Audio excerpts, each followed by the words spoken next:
मुफ्ती अतहर साहब उम्मीदवार थे, भाई जनाबे सालिम चतुर्वेदी साहब, मौलाना अब्दुल्ला सालिम चतुर्वेदी साहब हमारे उम्मीदवार थे। भाई पार्टी ने फैसला किया, दोनों जगह सर्वे कराया, दोनों के हालात लिए। हमारे पास कुछ कैंडिडेट ऐसे भी थे जो रैली निकली, कम से कम 300-400 गाड़ियों की रैली निकली, एक एक कैंडिडेट 50 गाड़ी 30 गाड़ी लेकर आया। और कुछ कैंडिडेट ऐसे भी थे जो एक गाड़ी से आगे नहीं बढ़ा सके। जब गया की रैली हुई तो बस पे चढ़ के गए और वहां जाकर दूसरी गाड़ी में लटक के गए। क्या जो आदमी गया तक अपनी 4 चक्का की गाड़ी लेकर नहीं जा सकता है, क्या वो आदमी इलेक्शन लड़ सकता है? अच्छा हुआ है, मैं किसी का नाम नहीं लूंगा कि किसने ऐसा किया है, लेकिन अच्छा हुआ है कि सुना है कि अब्दुल्ला सालिम चतुर्वेदी साहब इलेक्शन नहीं लड़ पा रहे हैं। आज मैं टिकट भी देता उनको तो शायद क्या हासिल होता। और जहां तक भाई जनाबे मौलाना वो मुफ्ती अतहर जावेद कासमी साहब वो इलेक्शन लड़ रहे हैं, मैं उनके लिए दुआ करता हूं कि अवाम में उनकी कितनी पजीराई उसका अंदाजा हो जाएगा। हमारे वो महबूब तरीन उलमा जो उसके गम में बहुत ज्यादा गमजदा हैं, उनसे भी मैं गुजारिश करूंगा, आप खुद इंसाफ कीजिए। आप आलिम दीन हैं, क्या कसम खाने और कसम के तोड़ने का आम आदमियों को कितनी आप रजील कहते, लेकिन आपके बिरादरी ने कस्में खाकर कस्में तोड़ी हैं, तो जरा उसको भी हाथों हाथ लिया। उन्होंने अपने प्रेस कॉन्फ्रेंस में एक बात यह कही कि जो लायकमंद थे, टिकट के हकदार थे, जो सीट निकाल सकते हैं, हमने उनको टिकट दिया। उनमें से एक बात बीच में मेरे ताल्लुक से कही गई कि अब्दुल्ला साहब इलेक्शन नहीं लड़ पाएंगे और शायद हम उनको टिकट देते तो क्या होता। अख्तरुल ईमान साहब, अगर मेरी यह हालत हुई है, मेरा नॉमिनेशन कैंसिल हुआ है, तो उसका जिम्मेदार भी आप हैं। बोलिए कैसे? पिछले 3-4 महीने से मुस्तकिल तौर पर आपसे राब्ता किया जा रहा है कि आप मुझे टिकट देंगे। जब करीब वक्त आया तब भी आपसे कहा गया कि आप टिकट देंगे, तो आप एक ही बात बोलते थे, सर्वे कराएंगे, टिकट सब्र कीजिए, सर्वे के बाद फैसला आएगा। कोई फैसला लेना गलत है, उससे पहले हम लोग इस उम्मीद में रहे कि चलिए। आखिर में जब बिल्कुल करीब का वक्त आया तो आपसे लोगों ने मजीद बड़ी तादाद में उलमा, हुफ्फाज, कुर्रा, अवाम, दानिश्वर सब ने आपसे राब्ता किया। आपके पास टीमें गई कि अख्तरुल ईमान साहब, मौलाना अब्दुल्ला का टिकट उनको मिलेगा कि नहीं मिलेगा। हाँ हाँ, सब्र रखिए, सब्र रखिए। आपने फाइनल भी बात नहीं कही और आपने मना भी नहीं किया। तो लोगों को एक उम्मीद लगी, लोगों को एक ऐसा हुआ कि हाँ भाई, हमने भी सोचा कि मुझे मिलेगा। और जब बिल्कुल करीब का वक्त आया, नॉमिनेशन का डेट जब करीब आया, नोटिफिकेशन जारी हो गया 13 तारीख को, हमने अनार कटाया। इस उम्मीद के साथ हमने फॉर्म तभी भराना हमने शुरू किया, अपने वकील को कह के हमारा फॉर्म भरा गया, रखा हुआ कि हमें टिकट लेकर आएंगे, सिर्फ असेंबल लगाना और नॉमिनेशन हम दाखिल करेंगे। तब भी आपसे कहा गया, लेकिन आपने तब भी उसको डिस्क्लोज नहीं किया। अख्तरुल ईमान साहब, आपका हक है, आप टिकट जिसको दीजिए, आपका हक है। आप गरीब को दीजिए, अमीर को दीजिए, फकीर को दीजिए, कार्यकर्ता को दीजिए, वह आपका अधिकार है। लेकिन एक बात यह बताइए कि जब टिकट में देरी हुई, हमारा फॉर्म मुकम्मल रेडी था, हमारे पेपर रेडी थे, सब कुछ कि हम टिकट लेकर आएंगे, टिकट का सिंबल लगाएंगे, हम वहां पर दाखिल करेंगे। मेरा कैंसिल कैसे हुआ? नॉमिनेशन हमने दिया निर्दलीय से और भाग 1 भाग 2 भरा जाता, भाग 1 भरा जाता है, पार्टी का कैंडिडेट होता है, भाग 2 भरा जाता है, निर्दलीय का होता है। हमने पहले का जो फॉर्म हमारा भरा था, टिकट वाला फॉर्म, वो हमने सबमिट किया, उसके साथ फॉर्म 2 भी, भाग 2 भी भर दिया था। जिम्मेदार कौन बना बताइए? आपकी उम्मीद पर आप मुजरिम हैं, सरासर मुजरिम हैं। आप ये बोलते हैं, आप ये कहते हैं कि जो हकदार होगा उसी को, तो 5 महीना पहले, 6 महीना पहले ऐलान करके आप उनको कहिए कि आपको टिकट दिया जाएगा। आप तैयारी कीजिए, वाजे कीजिए। अगर कोई 10 कैंडिडेट हैं तो 10 को बुलाइए और कहिए कि हमने सर्वे करा लिया है, हमने तहकीक करा ली है, फला आदमी इस लायक नहीं है कि वो जीत पाएंगे, आप और मजीद मेहनत कीजिए, आपके अंदर ये कमी, आपके अंदर ये कमी। अगर क़यादत की बात करते हैं तो पहले से प्लानिंग होगी आपकी। ऐन वक्त में क्यों आप दूसरों का सहारा लेते हैं? ऐन वक्त में फैसला करते हैं और आप दुहाई देते हैं कि आरजेडी और जदयू वाले तो अभी ऐलान नहीं किया, हम कैसे करेंगे? अगर आप उसी की दुहाई देते हैं, उसी का उदाहरण देते हैं, तो फिर आप पार्टी अलग से किस लिए हुए? जब आप उसी के नक्शे कदम पर चलना चाहते हैं तो फिर क्या मतलब हो गया मजलिस इत्तेहादुल मुस्लिमीन का? आसान और क्लियर कर सकते हैं आप। क्या आपके सामने में मेरे लोग नहीं पहुंचे? क्या मैं नहीं पहुंचा? जिस दिन कसम खिला रहे थे आप, पहली बात तो यह कसम खिलाना शरीयत के नाम पर आप सियासत करते, क्या यह गलत नहीं है? आप अपनी सियासत के लिए शरीयत का इस्तेमाल करते हैं। क्या अगर कोई कसम खा लिया तो पूरी जिंदगी आपका नौकर बनकर रहेगा? क्या पूरी जिंदगी आपके लिए सिर्फ कुर्सियां बिछाएगा? पूरी जिंदगी आपके लिए सिर्फ कार्यकर्ता बनकर रहेगा? कसम खिलाकर बांधना चाहते हैं आप? पहली बात तो आपका यह अमल बिल्कुल सरासर गलत है, गलत है। हमने किया वो हमारी नादानी थी। हमने सिर्फ इस उम्मीद पे कर लिया कि चलो हमें टिकट मिलेगा। उसके बावजूद भी हम गए किशनगंज, हमने कहा कि अख्तर साहब जरा ये बताइए हमारे नाम का है या नहीं, हमें बता दीजिए, हम चले जाएंगे। बताइए, हमने ये बात आपके सामने बोला कि नहीं बोला? आप बोले कि मौलाना सर्वे चल रहा है। कौन सा सर्वे है भाई? उस दिन आपने सर्वे रिपोर्ट हमें दिखाया कि सर्वे के अंदर में सरफराज साहब नंबर 1 पे चल रहे हैं। मेहनत हम करें, सर्वे सरफराज का कीजिएगा? मेहनत कार्यकर्ता करेगा, आप किसी और का सर्वे कराइएगा? आपने बोला कि सर्वे के अंदर में आपके बाद में फलां साहब का नाम है, तो हमने कहा कि फिर क्या डिसीजन है? उसी दिन बोलते आप कि सर्वे में फलां साहब का नाम है। मौलाना आप इस बार रुक जाइए।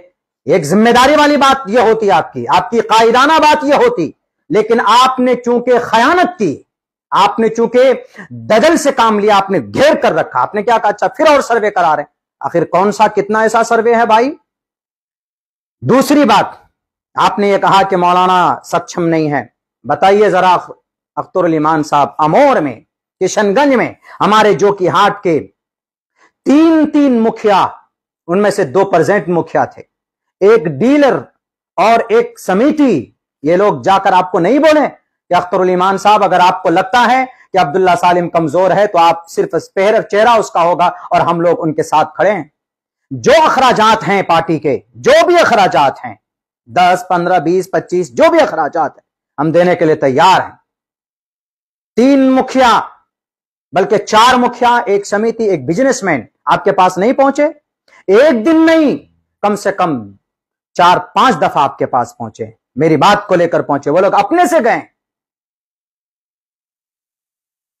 लेकिन आपने क्या कहा? अच्छा फैसला करते हैं, अच्छा सर्वे करते हैं। आपको उसी दिन बोलना था। आपसे 2 महीना पहले, गालिबन 2 या 2.5 महीना पहले, मैं इस्तीफानामा लिखकर आपके पास गया था। मैंने कहा कि सर ऐसा है, मुझे इलेक्शन समझ में नहीं आ रहा है, हमको ऐसा लग रहा है कि आपने किसी और को कैंडिडेट बना दिया, अब ये मेरा इस्तीफानामा कबूल कर लीजिए, मैं अपना रास्ता देख लूंगा। बोला कि नहीं बोला आपको किशनगंज में अख्तरुल ईमान साहब? लेकिन आपने क्या कहा कि मौलाना आपका इस्तीफानामा कबूल नहीं है, सब्र रखिए, आखिर वक्त अब हम सर्वे करा रहे हैं, उसका फैसला जल्दी आएगा। आपको उसी दिन मना करना चाहिए। आपने उसी दिन कैंडिडेट बना लिया था जिस दिन वो शख्स ज्वाइन किया था। बहरकैफ हम नहीं जाना चाहते इन बातों में, लेकिन आपका यह इल्जाम, यह आरोप सरासर गलत है, गलत है। अगर 5 कैंडिडेट कहीं से होता है तो उनमें से जो सक्षम है आपको मालूम होना चाहिए। आप किशनगंज में रहते हैं और सीमांचल के अंदर कौन कितने पानी में है, माली एतबार से और कम्युनिकेशन के एतबार से कौन कितने मजबूत है, स्ट्रांग है, आप पता कर लीजिए और आपको तभी 1 महीना पहले बोल दीजिए, दिक्कत भी नहीं होगी। यह कसम खिलाकर ढोंग रचाने की क्या जरूरत है? अब अभी आप बैठ करके फलां साहब इतने वोट लाए, फलां साहब इतने वोट लाए, सर्वे में उसका नाम नहीं आया, तो मंजूर, इंजीनियर मंजूर कारड़िया का नाम सर्वे में कैसे आ गया? वो तो अभी तक कांग्रेस का आदमी है, अभी तक आपका पार्टी ज्वाइन नहीं किया। जरा बताइए। आदिल हसन आजाद साहब बलरामपुर से लड़ रहे हैं, सर्वे में नाम आ गया उसका। एक भी दिन वो बंदा, वो शख्स किसी पूरे ब्लॉक का इंतजार सर्वे नहीं घुमा नहीं है। जो आदमी वहां पर इंजीनियर मुअज्जम या क्या नाम है उस साहिब का, उन्होंने काम किया पूरे 1.5-2 साल तक तकरीबन। आपने क्या कहा उनको? यही कहा होगा कि तैयारी कीजिए, ऐन वक्त में आपने उसको काट दिया। कोढ़ा से पासवान साहब दलित समाज में आते हैं ना, सीमांचल कारवान इंसाफ में साथ था वो आदमी, मैंने देखा था, इस उम्मीद से आया था कि वो लड़ेगा। आपने गालिबन उनको उम्मीद भी दिलाई थी, लेकिन अभी वो बेचारा रो रहा है, आपने टिकट नहीं दिया उनको। एक दलित आदमी क्या सोचेगा आपके बारे में? अपनी जुबान पर, अपने एतमाद पर कायम रहिए और कायदाना किरदार अदा कीजिए। ये दूसरों की तरह झूठ बोलना, ये दूसरों की तरह मक्र में घुमा करके फरेब के जाल में फंसा करके सियासत नहीं होती है जनाब, क़यादत नहीं होती। तो मेरा फॉर्म जो कैंसिल हुआ, मेरी पूरी तैयारी थी मजलिस इत्तेहादुल मुस्लिमीन के प्लेटफॉर्म से लड़ने की, और वो फॉर्म मेरा रेडी था, कहीं पर कोई कमी नहीं थी। रही बात यह कि हमने आजाद उम्मीदवार से नॉमिनेशन दायर किया, मेरे दिल में इतना नहीं था क्योंकि मेरा बनाया हुआ घर उजड़ गया, इसलिए हमने ज्यादा ध्यान नहीं दिया, वो बैरकैफ वो हो गया। लेकिन अगर सिंबल होता तो 100% हम कामयाब होते। और फिर आप आखिर दिन तक लटकाते हैं, आज देते हैं कल देते हैं। अरे जिसको देना 2 महीना पहले कीजिए। किसको दिया आपने? कार्यकर्ता कौन है? कोचा धामन के सरवर साहब कार्यकर्ता हैं, बहादुरगंज के कैंडिडेट कार्यकर्ता हैं आपके, ठाकुरगंज के कैंडिडेट कार्यकर्ता हैं आपके, किशनगंज के जो कैंडिडेट है बेचारा इसहाक साहब, वसाइल के एतबार से कमजोर जरूर है लेकिन हिम्मत और हौसले के एतबार से आपके मौजूदा कैंडिडेट ये अभी आए हैं इलेक्शन लड़ने के लिए, लेकिन वो लोग आपके साथ 11 साल से जुड़े हुए थे। बड़ी बड़ी बातें करते हैं, मैंने लिख के रखा हुआ है। आपने ये कहा कि आप कस्में खिलाते हैं, कस्में किया, वादा किया, आप ब्लैकमेल करते हैं। आप ब्लैकमेल करने के लिए आपने ये बनाया था। आपको कस्में उनको खिलाना चाहिए था जो आपका कैंडिडेट है। क्यों नहीं खाया कस्में आपका? यहां के हमारे जो कि हमारे अररिया के इंजीनियर साहब, क्यों नहीं कस्में खिलाया आपने उनको? आदिल साहब क्या कैंडिडेट नहीं? क्या वो खुदा है, फरिश्ता है? वो कभी छोड़कर नहीं जा सकता। पहले और पार्टी में था, MIM में। सियासी लोगों का एतबार होता है। क्या आप हजरत जिब्राइल अमीन है? क्या आप नूरी मखलूक हैं? आपसे गुनाह नहीं हो सकता। आप दल नहीं छोड़ सकते। पूरी जिंदगी कस्में खा के पूरी जिंदगी बांध कर रखना चाहते हैं आप। सरासर यह आपका फेल, आपका गलत है। आप ब्लैकमेल करना चाहते हैं। फलाने लिख के दिया, फलाने लिख के दिया। अररिया के अंदर में राशिद साहब अगर 9,000 वोट लाए तो यहां पर उन्होंने खड़ा किया था पार्टी को। नहीं बनाना था अररिया में राशिद साहब को तो बोल देते, 2 महीना पहले बोल देते ना यार राशिद साहब ऐसा है कि वहां कोई मजबूत कैंडिडेट ढूंढ रहे हैं इस बार जो ज्यादा वोट ला पाए, तो बेचारा अपना उसी हिसाब से जहन प्रिपेयर करके रखता। हर 10 दिन के अंदर अंदर यहां जाओ वहां दौड़ो, टिकट हो रहा है कि नहीं हो रहा है, इधर उधर, ये सारी चीजें बंद कीजिए। दूसरी बात यह है, हमारे लोग गए थे पूरी तैयारी के साथ आपके पास कि जो खर्च अखराजात होगा सर बता दीजिए, हम तैयार हैं। लेकिन आपने, अच्छा आप एक बात आप ये भी कि आपसे सवाल किया गया, आपसे लोगों ने कहा कि जरा ये बताइए कि पार्टी फंड में, मैं भी जानता हूं, मैंने जस्टिफाई किया, मैंने आज तक आप पर आरोप नहीं लगाया। पार्टी फंड में खर्च होता है, मैं मानता हूं। पार्टी चलाने के लिए, पार्टी ऑफिस को चलाने के लिए कुछ वर्कर होते हैं, कुछ चीजें होती है, यकीनन पैसा खर्चा होता है। लेकिन पार्टी भी तो खर्चा करती है ना। सपोज दैट अभी बैरिस्टर साहब आएंगे, आपने क्या कहा प्रेस कॉन्फ्रेंस में, 1 करोड़ में बात भी है, तो कौन देगा ये पैसा? अगर हम आवाम ही देंगे, कैंडिडेट देगा, तो फिर पार्टी का झंडा उठाने का क्या मतलब? कैंडिडेट बेचारा खर्चा भी करेगा, कैंडिडेट बेचारा रैली को भी कामयाब करेगा, और कैंडिडेट बेचारा पार्टी फंड में चंदा भी देगा।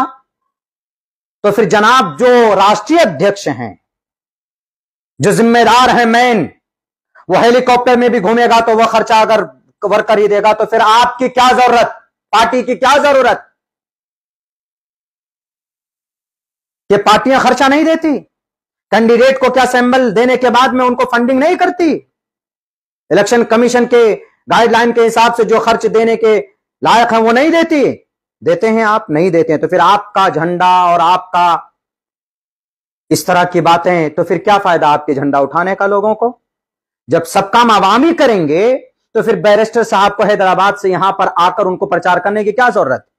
बोलने की अगर जरूरत है कि नहीं, बोलने वाला चाहिए तो अल्हम्दुलिल्लाह एक तरफ खड़ा हो जाइए और एक तरफ इस नाचीज को खड़ा कर दीजिए। जहां तक कभी उम्मीद है कि कहीं पर भी ये नाचीज कम नजर नहीं आएगा आपको बोलने में। और सीमांचल की धरती पर एक से एक बोलने वाले आज भी मौजूद हैं। कौम के तई हमदर्दी अगर वफादारी है तो ईमानदारी से कीजिए, जाब्ते से कीजिए। आज लोग तैयार हैं। लोगों ने देखा कि बहुत अच्छी बातें चल रही है, क़यादत की बात चल रही है। जनाब आप तो 5 कैंडिडेट को टिकट बांटने में आपकी क़यादत फेल हो गई। आपको ये करना चाहिए था कि 2 महीना पहले बुलाते आप। पांचों को बैठकर बात करते कि देखिए फलां साहब ज्यादा बेहतर हैं, आप में से किसी एक को कैंडिडेट बनना है, फलां साहब पार्टी की सर्वे के अंदर है। पार्टी सर्वे आप पता नहीं, आप सर्वे लास्ट तक लेकर जाते हैं, ये जाब्ता नहीं होता है। और दूसरी पार्टी का उदाहरण देते हैं आप, आरजेडी से देते हैं, कांग्रेस का देते हैं, वो अपने ही मजबूत पुराने कार्यकर्ता में से किसी एक को चुनता है। 10 साल से मेहनत कर रहा, उसमें से किसी एक को चुन लिया।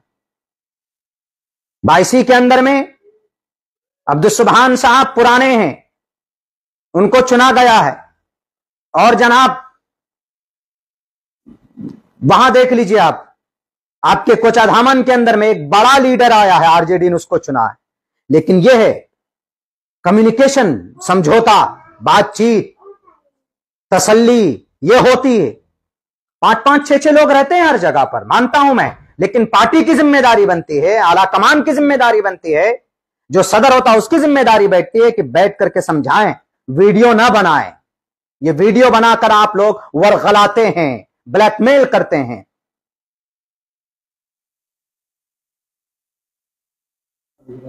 आपने जहां जहां उम्मीदवार उतारा, जहां जहां, कौन कौन है वो लोग जरा बताइए।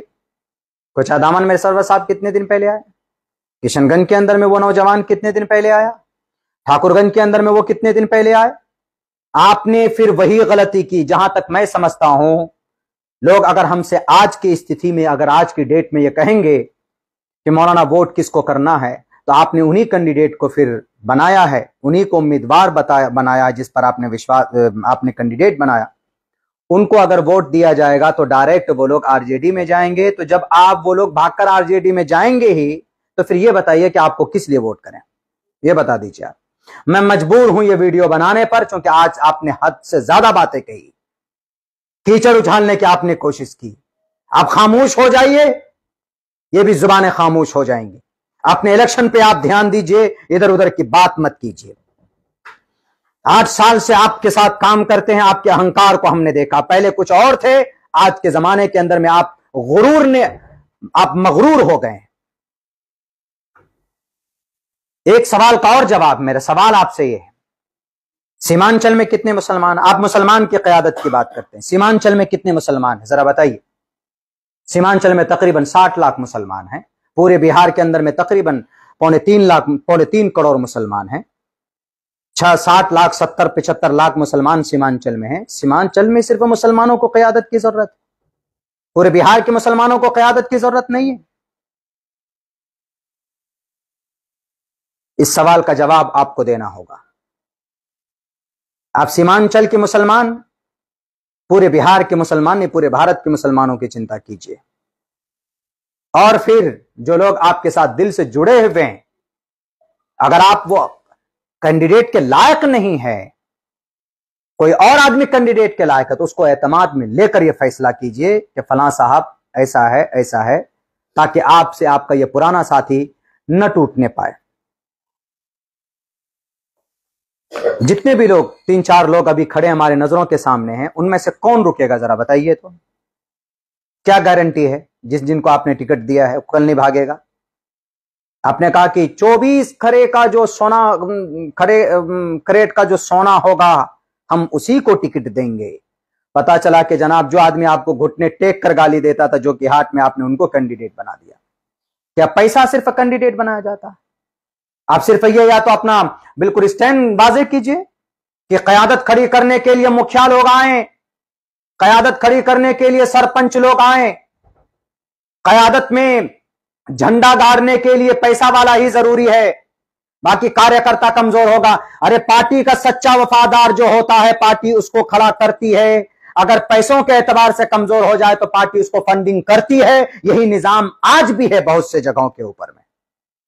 क्या पार्टी फंडिंग नहीं करती? करती है, लेकिन नहीं, आप लोग जर्रा बराबर 1 रुपए तक गालिबन, मुझे जहां तक पता है, आप खर्च नहीं करते हैं। तो अच्छे लोग कहां से मिलेंगे? मैं आप पर पैसों का कोई आरोप नहीं लगा रहा हूं, मैं लगाना भी नहीं चाहता, लेकिन जो बातें आज आपने कही है प्रेस कॉन्फ्रेंस में, निहायत गलत बात कही है आपने।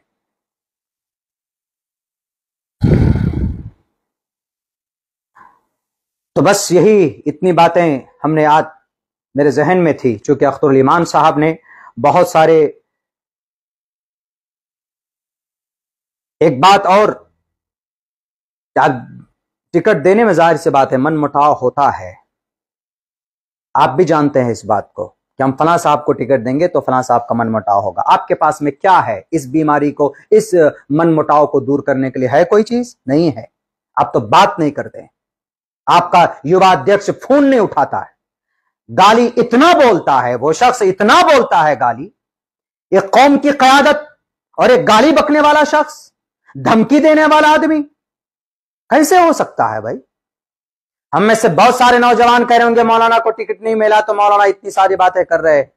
मेरे नौजवानों, टिकट का दर्द नहीं है, गलत आदमी को टिकट दिया गया है, गलत आदमी को। देता वो किसी कमजोर और गरीब आदमी को, ईमानदार होता, सही होता, हम कभी भी, मेरी जुबान से एक लफ्ज नहीं निकलता। सन 2020 में भी मैंने सपोर्ट किया कि नहीं किया, बगावत तब भी कर सकता था। जिस दिन अख्तरुल इमान साहब हमको बुलाया, वहां पर अमोर के अंदर बुलाया, हमसे कहा कि मौलाना मेल मिलाप की जो बातें हो सकती थी, हमने कहा कि सर मैं आज भी आपके साथ, जिस आदमी को आपने टिकट दिया मैं कभी भी उसको समर्थन नहीं दे सकता। आप मुझे नहीं लड़ाना चाहते, कोई बात नहीं, मैं नहीं लड़ूंगा। मैंने ये बात कही है, नहीं है मुझे मेरे बनने का शौक। अल्लाह का फजल है, उत्तराखंड में खड़ा हो जाऊं, तेलंगाना में खड़े हो जाऊं, आंध्र प्रदेश में खड़ा हो जाऊंगा, कम से कम 2 आदमी तो जरूर इस बच्चे को पहचानने वाले मिलेगा।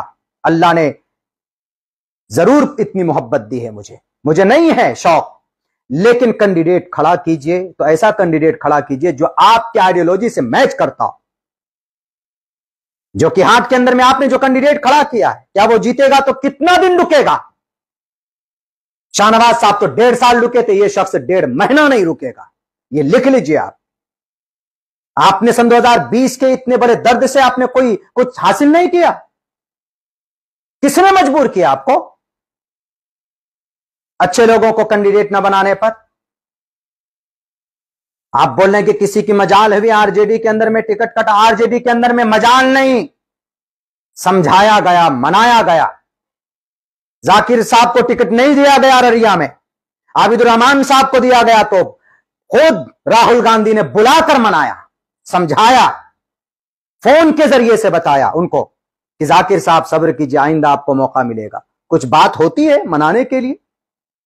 अरे पार्टी का वर्कर किस चीज का भूखा होता है? आपकी हिमायत का, आपसे बात करने का, आपकी हिम्मत अफजाई का भूखा होता है। वरना किसको क्या, कौन नेता किसको क्या देता है? अख्तरुल इमान साहब, आपने किसी का घर बनाया? आपने किसी को दौलत दी? नहीं दी। आप एक नई पार्टी लेकर आए, उम्मीद जगी तो लोग आपके लिए जान कुर्बान करने के लिए तैयार। बहुत सारे नौजवान वर्करों के झगड़े होते, मार खाते हैं, तब जाकर आपके लिए आवाज बुलंद करते हैं, लेकिन कभी भी आप उनके लिए फोन कॉल नहीं करते। एक बच्चा मारा गया, बैरिस्टर साहब के कारवान इंसाफ में, उसके घर जाकर उसके दुख दर्द में शामिल होना चाहिए था, और ऐसे सरसरी नहीं। गुलाम सरवर साहब गए, आप गए नहीं गए? आप, एक कार्यकर्ता का बांग्लादेश में हाथ टूट जाता है तो राष्ट्रीय अध्यक्ष उसके घर पे पहुंचता है। मैं नाम नहीं लूंगा कौन सी बड़ी पार्टी, भारत की सबसे बड़ी पार्टी, उसका राष्ट्रीय अध्यक्ष पहुंचता है। वो आदमी मर जाएगा, कयामत तक कभी भी उसका दामन नहीं छोड़ेगा। कार्यकर्ता आपसे पैसा मांगता है? पैसा नहीं मांगता। आप जाब्ते और निजाम और सिस्टम से काम कीजिए तो आज भी आपको लाखों करोड़ों लोग मिलेंगे। लेकिन सन 2020 में जो गलती की, वही गलती आपने आज की। इसीलिए लोग यहां पर यह बोल रहे हैं। आपने मुझ पर यह कहा कि मौलाना साहब तो चुपचाप बैठ गए, मौलाना साहब ने 2 साल से काम नहीं किया। आपने यही कहा था, बहुत से लोगों को आपने कहा, यह कहा आपने, यकीनन कहा। लेकिन जरा बताइए कि हाफिज जसीम साहब आपके बड़े मोतमद हैं, जो कि ये अररिया के अंदर में आप हर फोन कॉल उनसे कोई बात होती तो कॉल करते हैं। क्या हाफिज जसीम साहब ने आपको 2 साल से नहीं कहा अख्तरुल इमान साहब कि अब्दुल्ला सालिम को जिला का अध्यक्ष या जिला की जिम्मेदारी दीजिए, वो काम करेंगे? कहा कि नहीं कहा? मैं कसम भी इस बात पर खाने के लिए तैयार। क्यों नहीं बनाया आपने जनाब? क्यों नहीं जिम्मेदारी दी आपने? आप जब आपके सामने जाते थे तब मौलाना वहां काम कीजिए। कभी आपने फोन करके कहा कि अब्दुल्ला साहब वहां टीम नहीं बनी, बनाइए, अब्दुल्ला साहब यहां ये करना? जब आप एमएलए बने हैं अमोर से, एमएलए बनने के बाद से लेकर अभी तक 5 साल होते हैं, आपने 5 मर्तबा कॉल नहीं किया। पार्टी के तई कहां संगठन है आपका? अररिया में संगठन है जिसको आपने बड़े सर को दिया, अध्यक्ष बनाया। पूरे अररिया के अंदर में संगठन बना हुआ है आपका? नहीं बना हुआ है। सीमांचल में संगठन नहीं है आपका। आपके किशनगंज में भी मैं समझता हूं कि संगठन नहीं है। बलरामपुर कटिहार के अंदर में आपने जिसको जिम्मेदारी दी, आपने क्या कहा कि 3 महीने तक संगठन नहीं बनाना है वहां पे? क्यों कहा आपने? आदिल साहब ने नहीं कहा। पूरी दुनिया छोड़िए, गिला शिकवा किससे करें?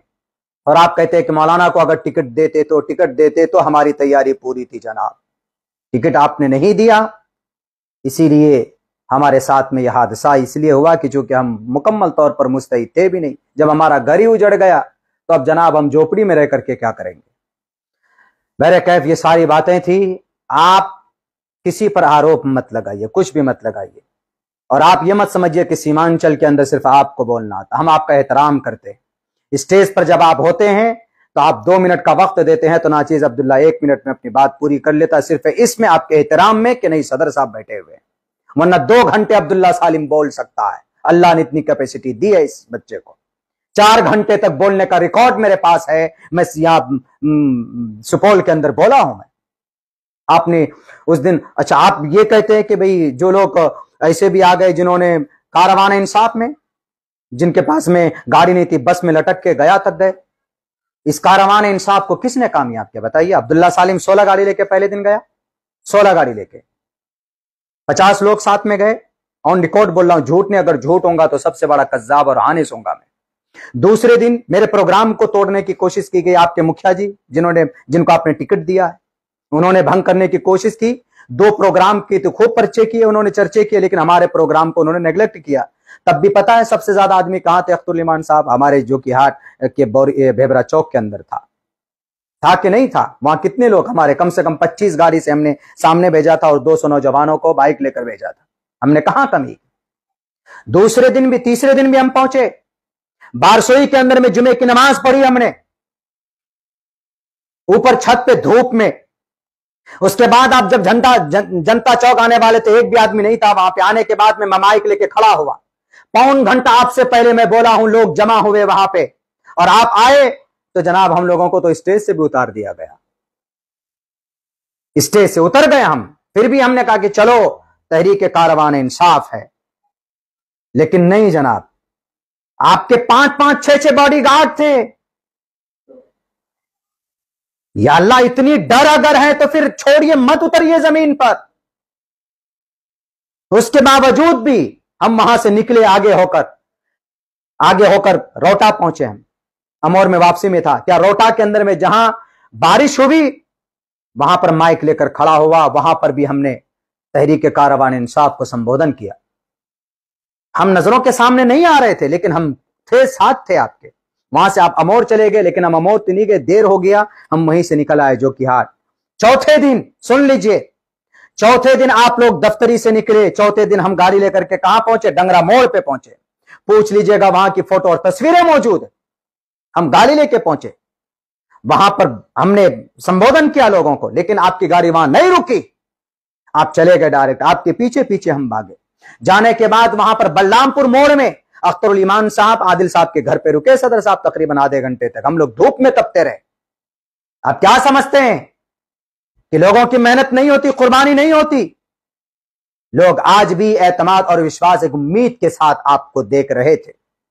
बलरामपुर गए, बलरामपुर मुड़ने के बाद बारसोई की तरफ गए। जिस घर में आपकी दावत थी, उस घर में रात को स्पेशली नाचीज की भी दावत की गई थी।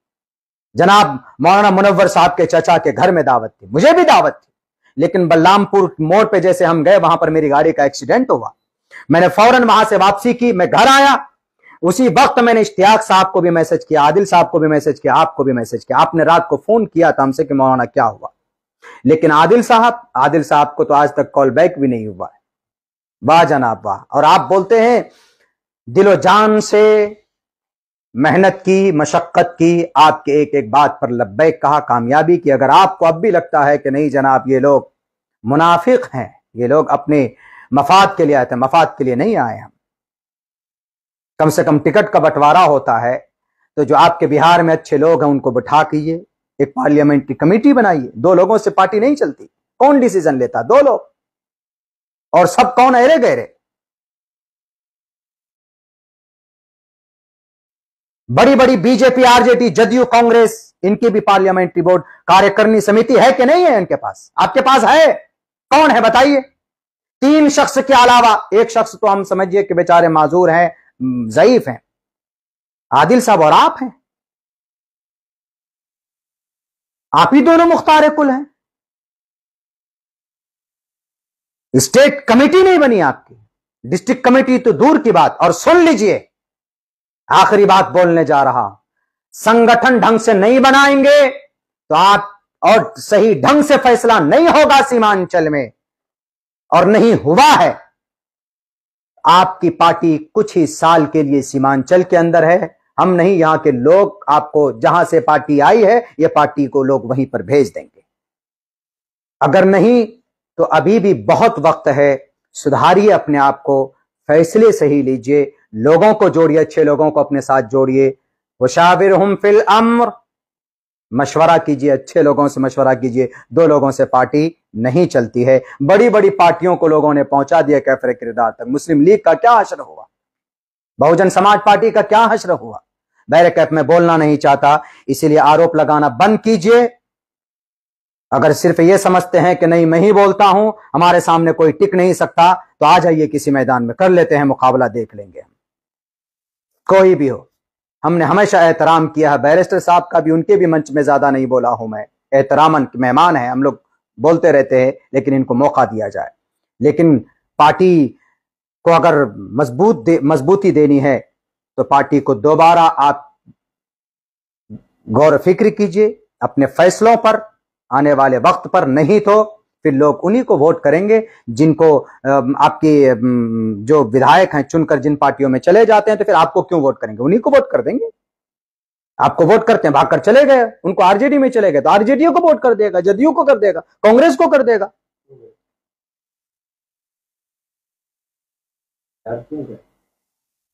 नहीं, वही तो बात है, वो 4 क्यों गए? नहीं देते उनको टिकट। हमने मना किया था ना आपको कि मत दीजिए शाहनवाज को, नहीं मानी मेरी बात आपने, और अब भी मैं कह रहा था कि मत दीजिए इस शख्स को, लेकिन आपने दिया। खैर, अब ये बात समझ में आ रही है, खुद ब खुद क्लियर हो गई है कि जो लायकमंद है, लायकमंद का मतलब पैसे वाला होना, MIM में टिकट के लिए पैसे वाला होना जरूरी है। आपके पास बहुत धन दौलत है तो आप कैंडिडेट बनाए जाएंगे, नहीं है तो सीमांचल के नौजवानों आप ख्वाब भी मत देखिएगा कि भाई MIM में आपकी कोई एंट्री हो सकती है। बस सिर्फ गुणगान करते रहिए तो आप जा सकते हैं। बहुत बहुत शुक्रिया। अस्सलामु अलैकुम वरहमतुल्लाहि वबरकातुहू।